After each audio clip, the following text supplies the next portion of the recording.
Rail बंधुओं नमस्कार। मैं सुरेश त्रिपाठी। आप देख रहे हैं रेल विजन। आज का विषय है UABAMS। इसका फुल फॉर्म है unattended axle box acceleration measurement system, UABAMS। ये एक बहुत इम्पॉर्टेंट इंस्ट्रूमेंट है जो अभी इस देश में यूज नहीं हो रहा है। यूरोप में, फॉरेन रेलवेज में, अमेरिकन रेलवेज में, रशियन रेलवेज में, सभी रेलवेज में ये इंस्ट्रूमेंट यूज हो रहा है। ये पूरे रेक में, लॉन्ग डिस्टेंस ट्रेनों में ख़ास तौर पर, आगे इंजन में और पीछे गार्ड कोच में ये लगाया जाता है, जिससे कि ये एक्सेल, हॉट एक्सेल को डिटेक्ट करेगा,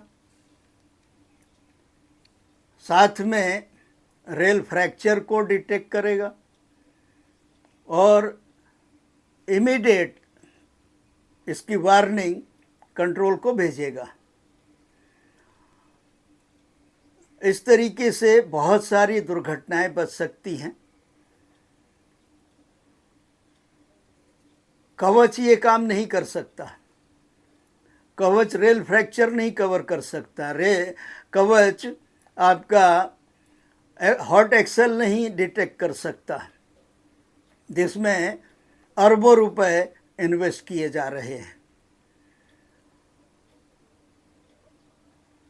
कवच, मेरे शब्दों में जो मेरी ओपिनियन बनी है तमाम सारे सीनियर लोगों के साथ डिस्कशन करके, कवच एक लूट का प्रोजेक्ट है भारतीय रेल में।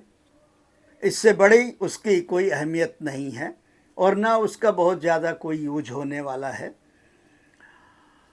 क्योंकि साइड कोलिजन नहीं रोक सकता वो। ये जो चीज़ें मैंने बताई, hot axle, rail fracture, rail खुली पड़ी है आगे, ये सब वो नहीं डिटेक्ट कर सकता। मगर ये इंस्ट्रूमेंट, ये बहुत छोटा सा इंस्ट्रूमेंट है, ये डिटेक्ट करता है ये छोटी छोटी चीज़ें जिनसे कि बड़े एक्सीडेंट होते हैं। क्योंकि आप देखते होंगे, जब आप ट्रेन में सफ़र करते हैं तो टॉयलेट में तमाम सारी फालतू चीज़ें लगी होती हैं जिनका कोई यूज नहीं होता है, ना उनका कोई रिफिलिंग होती है। एक बार लगा दिया गया, फिर पड़ा हुआ है। क्यों लगा दिया गया, क्यों पड़ा हुआ है? क्योंकि उससे वेंडर को जितना फ़ायदा मिलना था मिल गया, कंसर्न ऑफिसर को जितना फ़ायदा मिलना था मिल गया, और वो सब छोड़ दिया गया, बाद में भूल गए। कोई लग्जरी आइटम का कोई यूज नहीं है सिवाय अपनी जेब भरने के अलावा, उसका कोई यूज नहीं है। रेल में लग्जरी की ज़रूरत नहीं है लोगों को। जो हैं, जिनको लग्जरी चाहिए, वो फर्स्ट एसी में जाते हैं। हालांकि वहाँ भी उनको कोई ख़ास लग्जरी नहीं मिलती है। टिकट भले ही 10 गुना ज़्यादा होता है, मगर वो नहीं।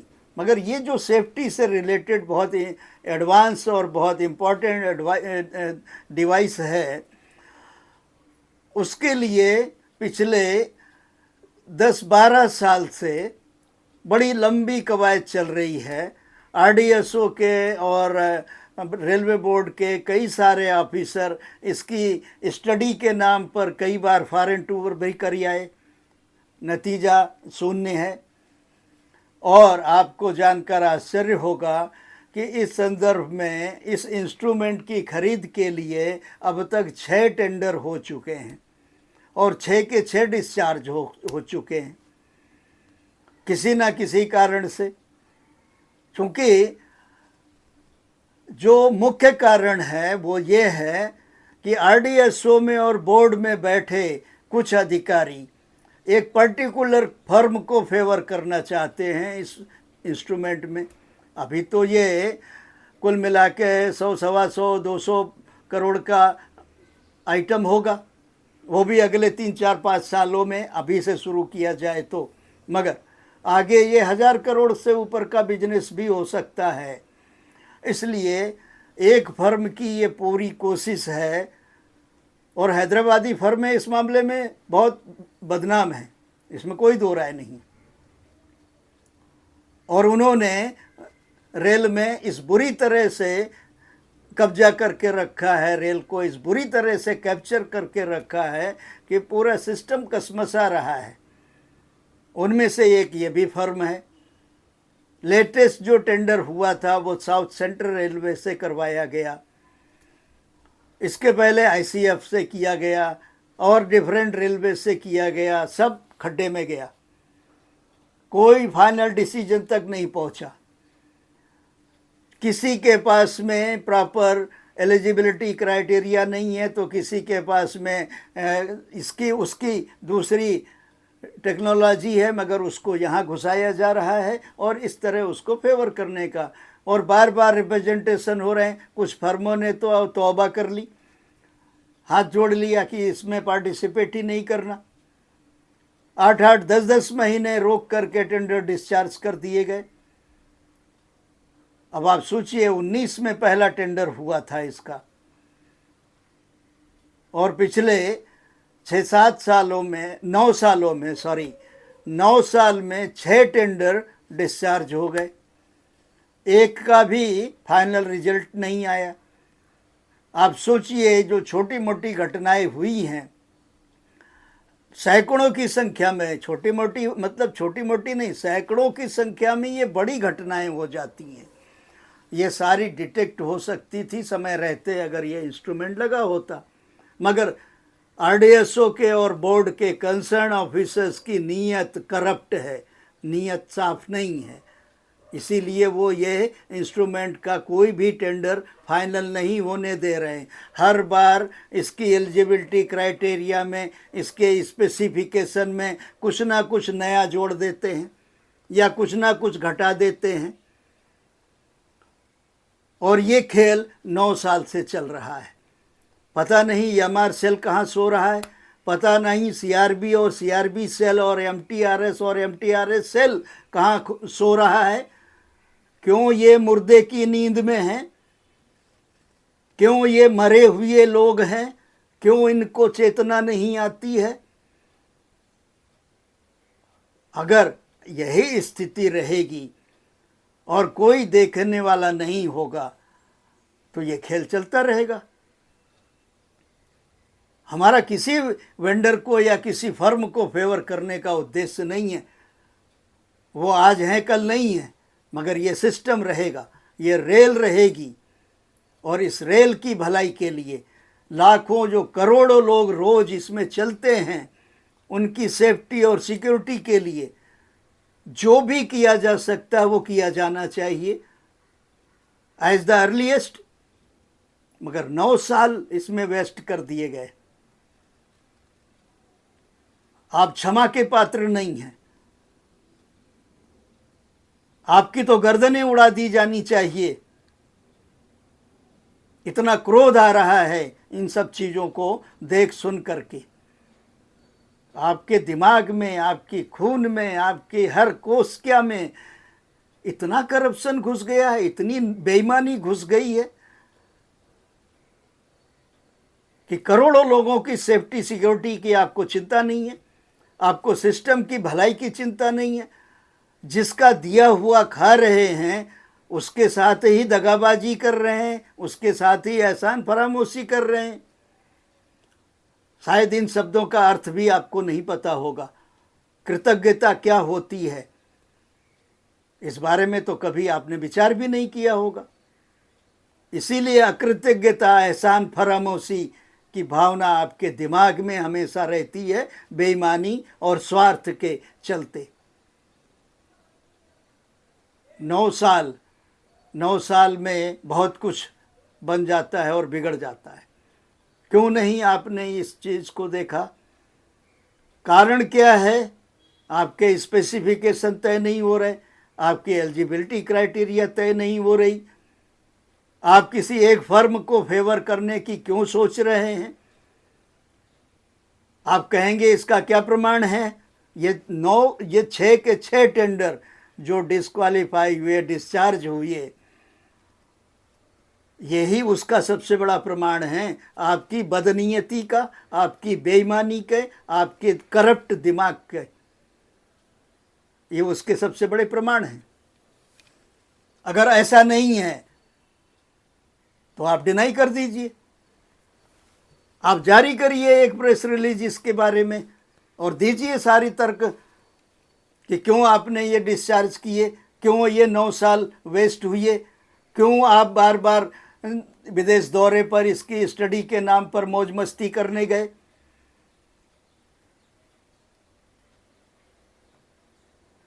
अब ये अलग बात है कि ये सब इसलिए चल रहा है कि सीआरबी अपने स्वार्थ में काम कर रहा है, एमटीआरएस को कुछ अता पता नहीं है, उसको जहाँ कहा जाता है वहाँ साइन कर देता है।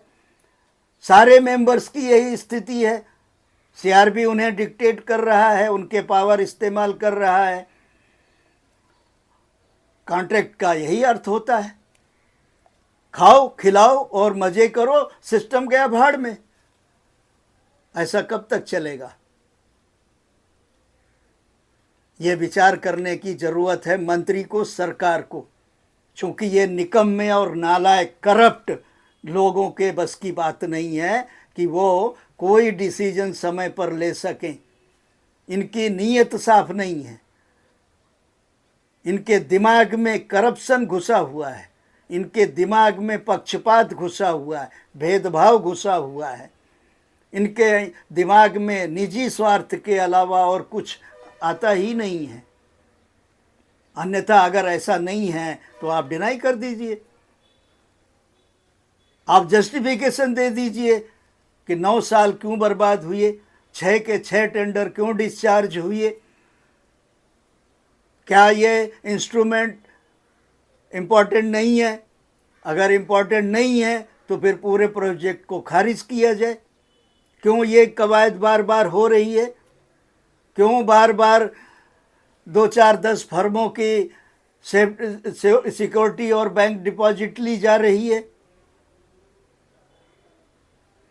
आपकी जेब से नहीं जा रहा है इसलिए आपको दर्द नहीं हो रहा, मगर जिनकी जेब से ये सिक्योरिटी डिपॉजिट और बैंक गारंटी जा रही है और वो लैप्स हो रही है, वो टाइम से मिल नहीं रही है, उसका ब्याज आप खा रहे हैं और समय से वापस नहीं कर रहे हैं, उनको दर्द होता है। और उनको भी दर्द इसलिए भी होता है कि उन खाली बिजनेस के लिए नहीं, बिजनेस तो उनको मिलेगा, यहाँ नहीं तो वहाँ से कमा के खाएंगे, जिंदा तो रहेंगे, मगर दर्द इसलिए होता है कि इससे रेल की सेफ्टी और सिक्योरिटी बढ़ जाएगी। और जो घालमेल दूसरे आइटम्स में हो रहा है वो भी हम आपके संज्ञान में लाते हैं बार बार, और आपकी नीयत पर सवाल उठाते हैं बार बार, फिर भी आपको शर्म नहीं आती है, क्योंकि आपने वो सारी शर्म लाज शर्म सारी बेच खाई है, गिरवी रख दी है कहीं और ये सब तब याद आता है जब आप रिटायर हो जाते हैं, जब 2 कौड़ी के हो जाते हैं रिटायर हो करके, और समाज में और सिस्टम में आपको कोई नहीं पूछता। तब आपको अपराध बोध होने के बजाय हेकड़ी सूझती है, हमने ये तीर मारे, हमने वो तीर मारे, हमने 40 साल अपनी ज़िंदगी का गोल्डन पीरियड दे दिया, घंटा दे दिया आपने सिस्टम को। वो 40 साल आप मौज मस्ती किए, 40 साल आप अपने निजी स्वार्थ साधते रहे, अपना परिवार पालते रहे और करप्शन करते रहे। सिस्टम के हित में 1-2% काम किया होगा, और यही रेल की या सरकारी नौकरी की सबसे बड़ी विडंबना है। उसमें आप अकेले नहीं हैं, जो लोग हैं 30-35 लाख सेंट्रल और स्टेट गवर्नमेंट को मिला के 1.5-2 करोड़ लोग, उनकी सोच तो यही है, सरकार में रहो, काम नहीं करना है, मौज मस्ती करो, सुविधाएं लो और हेकड़ी दिखाओ। मगर इससे कई गुना संख्या समाज में भी है, उनकी भी इच्छा सरकारी नौकरी की है, क्योंकि वो भी आपको देख करके सीख रहे हैं, आप ही को देख के सीख रहे हैं, आपकी ही परिपाटी का पालन कर रहे हैं। क्योंकि ऐसा तो कभी हो नहीं सकता कि जो आप कर रहे हैं उसका प्रभाव दूसरे पर ना पड़े। इसलिए रेल मंत्री से, सरकार से, सीआरबी से नहीं, मेंबर से नहीं, एमटीआरएस से नहीं, किसी जीएम से नहीं, केवल और केवल नरेंद्र मोदी और अश्विनी वैष्णव से मेरा अनुरोध है कि इस आइटम की जांच करें कि ये 9 टेंडर क्यों बार बार कैंसिल हुए, 6 टेंडर क्यों बार बार कैंसिल हुए 9 साल में, और ये पूरे 10 साल का समय 16 से लेकर 26 तक का समय क्यों बर्बाद किया गया, और आज तक इस आइटम को जस्टिफाई नहीं किया जा सका। ना स्पेसिफिकेशन, ना एलिजिबिलिटी क्राइटेरिया, कुछ भी तय नहीं किया जा सका। तो फिर टेंडर किस बात के लिए होता है? क्या टेस्टिंग के लिए हो रहा है कि कितने लोग आएंगे और कैसे एक पर्टिकुलर फर्म विशेष को फेवर कर पाएंगे, किया जा सकेगा? ये टेस्ट पीरियड चल रहा है 10 साल, टेस्ट पीरियड भी आप चला रहे हैं तो 10 साल तक। ये इनसे पूछा जाना चाहिए।